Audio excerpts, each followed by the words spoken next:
বদরের ময়দানে এই পাশে কোরাইশ, এই পাশে মুসলমানেরা। বিশ্বনবী জালাময়ী ভাষণ দিলেন, তোমরা দেখতে পাচ্ছ এটা বদরের ময়দান না, এটা আল্লাহর জান্নাত, ওই জান্নাতের দিকে ছোট। বিশ্বনবীর কথা শোনা মাত্র সাইয়েদনা উমাইর ইবনুল হুমাম বললেন বাখ বাখ, মানে চমৎকার।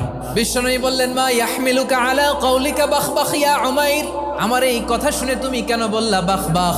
ইয়া রাসূলুল্লাহ, আপনার এই কথা শুনে আমি বড্ড খুশি হয়েছি, আর আমি প্রত্যাশা করছি আমি যদি ওই জান্নাতের মালিক হতে পারি তাহলে কতই না ভালো হতো। সুবহানাল্লাহ বলেন। বিশ্বনবী বললেন উমাইর আনতা মিন আহলিহা, তুমি ওই জান্নাতের অধিবাসী, তুমি জান্নাতি। উমাইর চিন্তা করলেন আমি জান্নাতি, নবীর মুখ দিয়ে যখন বেরোইছে ওই জান্নাতে তো আমার ঢুকতেই হবে, কিন্তু হাতে 3টা খেজুর খেয়ে যদি জেহাদের ময়দানে যাই তাহলে জান্নাতে যেতে তো দেরি হয়ে যাবে।